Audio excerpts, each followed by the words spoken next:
comme chaque vendredi, c'est Top Sortie pour ne rien manquer de l'actualité culturelle de la Côte d'Azur. Cette semaine, nous avons le plaisir d'accueillir Fabien Olicard. Bonsoir. Bonsoir. Alors Fabien Olicard, vous êtes mentaliste, on verra tout à l'heure pour ceux qui ne connaissent pas très bien le sujet de quoi il s'agit précisément. Et puis comme chaque semaine, Morgane Lasdi-Pesson du magazine Le Mensuel. Bonsoir Morgane. Bonsoir Céline, bonsoir Fabien, bonsoir à tous. À première vue, elle est moins ravie de me voir moi que de voir Fabien. Mais bon. Mais non, faut pas se vexer. Faut pas se en vexer. tout cas, Elle dit pas l'inverse. On va commencer avec l'invité de la semaine. C'est Jean-Luc Lemoyne. Tout à fait. Alors Jean-Luc Lemoyne, moi c'est un de mes chouchous. Je l'aime, je l'adore. Et d'ailleurs, on l'avait interviewé quand il est venu au Théâtre de la Cité, là où joue en ce moment Fabien. Alors cette fois-ci, il revient avec un nouveau spectacle. C'est le 5e. Il s'appelle Brut. Alors il l'a commencé il y a un petit moment. Comme beaucoup d'autres artistes, il a été un petit peu empêché ces derniers temps. Donc il revient avec bonheur. C'est un style très différent de ce qu'il fait d'habitude. Habituellement, c'est vraiment du sketch à personnage. Là, on est sur un genre de stand-up. Il est irrévérencieux à souhait.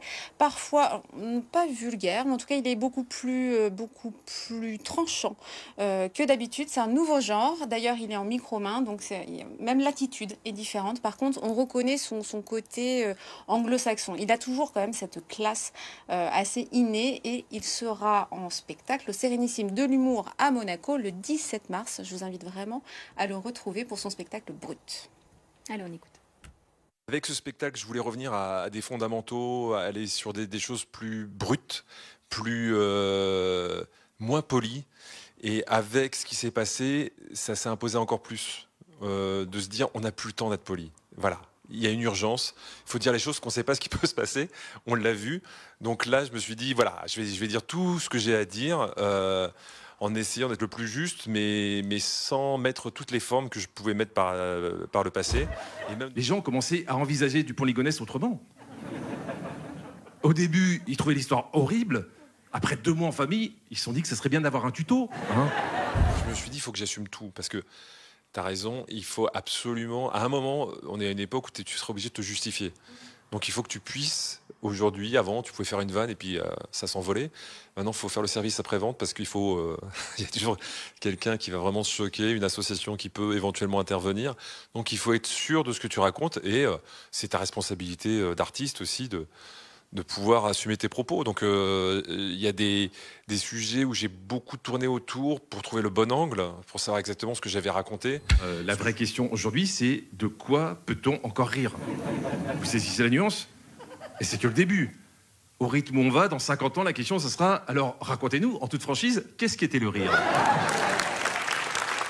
Je vais loin. Après, si tu veux, ça fait des années qu'on me dit « Ah, toi, ce qui est bien, c'est que...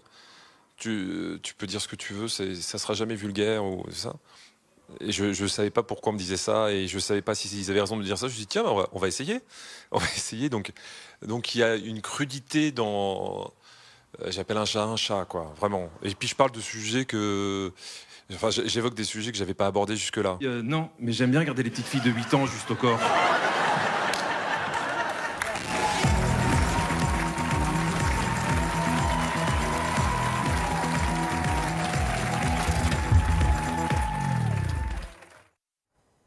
On va rester sur scène ce soir avec vous, Fabien Olicard.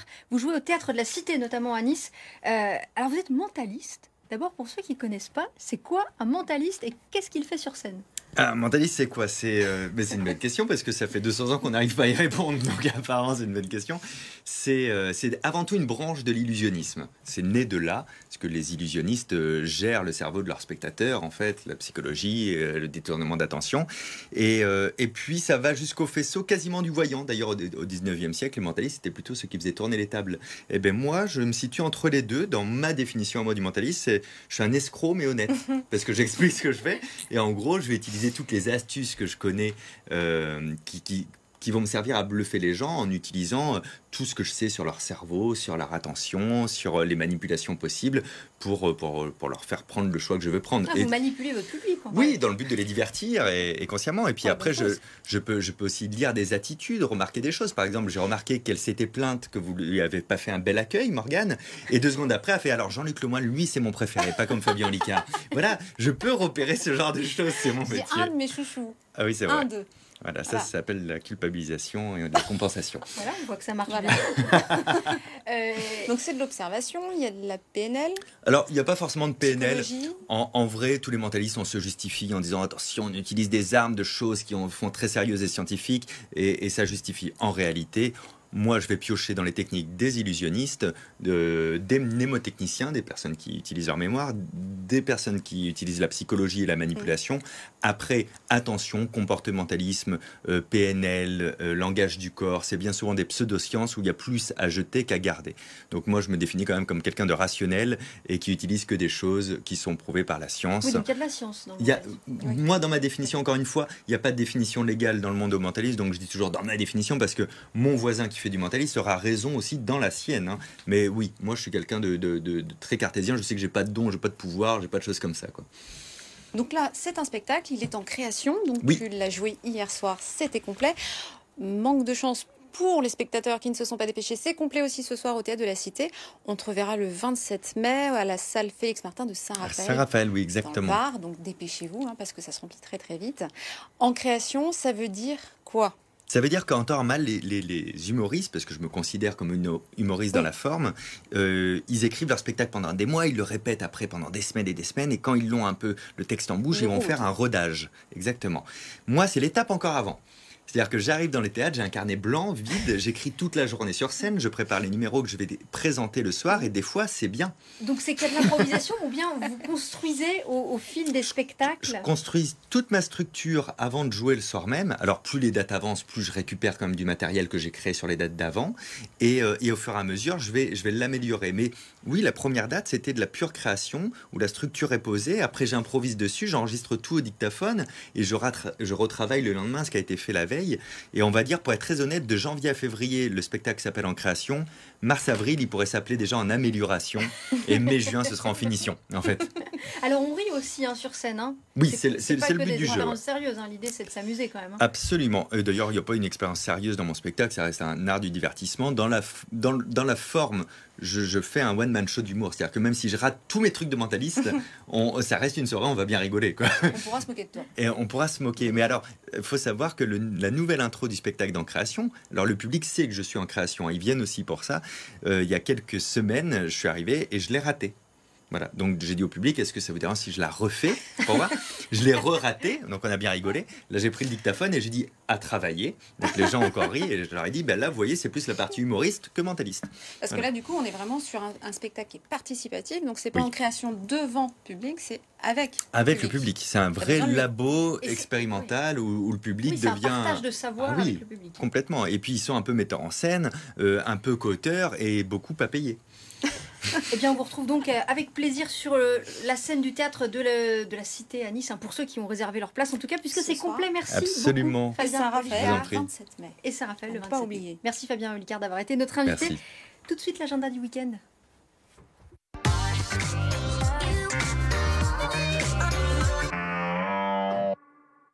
Alors, vu que c'est passé très vite, je tiens quand même à vous dire que sur les sites, enfin, sur le site de Fabien Olicard, il y a plein de choses hein, pour devenir un petit peu mentaliste, ou en tout cas pour essayer de comprendre comment, par exemple, gérer son temps. Il m'a gentiment offert le livre il y a un petit moment et je n'ai toujours pas réussi à en tirer les bonnes leçons. Mais bon, sinon, Il faut le lire, pour C'est ça. avoir le temps. Moi, Mais je c'est très dors dessus compliqué. avec l'espoir que ça finisse par infuser. Ça ne fonctionne pas.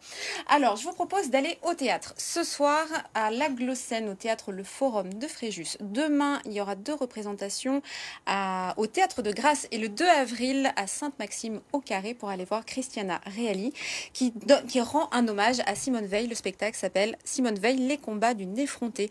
Donc, elle va s'attaquer avec grâce, avec réalisme et puis avec profondeur à cette personnalité qui s'est évidemment entre autres battue pour qu'on ait un peu plus de droits, nous les femmes. C'est une très belle adaptation de l'autobiographie de Simone Veil qui s'intitulait Une vie.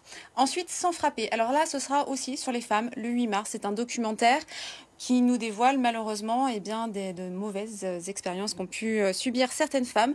Ce sera suivi d'un débat. C'est au Pâté Gare du Sud à 20h30 à Nice. Je vous invite vraiment à y aller, c'est très intéressant. Et je me dépêche, je vois que Céline veut me couper, je me grouille. Daniel Auteuil Oui, sera... c'est ça, c'était juste pour Ah. te dire qu'il y aura aussi Daniel Voilà. Auteuil sur scène. Faut pas l'oublier. Alors, il sera sur scène, mais pas au théâtre. Pas du tout. Il sera dans la peau d'un chanteur. En effet, Daniel Auteuil a sorti un album. Et là, il nous propose un déjeuner en l'air. Ça a été composé par Gaëtan Roussel, j'ai failli oublier. Donc, c'est charmant. C'est plein de délicatesse, de douceur. C'est profond. Et ça se passe au Théâtre Antea le 8 mars aussi. Donc, il va falloir faire des choix le 8 mars. Mais c'est comme ça l'existence. Voilà. Merci beaucoup, Morgane. Avec plaisir. Bon week-end et à la semaine Merci. prochaine. Et quant à moi, je vous retrouve lundi dans Planète Locale. On rencontrera un créateur qui a fait du recyclage son credo, Jonathan Canuti, qui est l'antithèse, vous le verrez, de la mode jetable avec ses créations à partir de matériaux recyclés.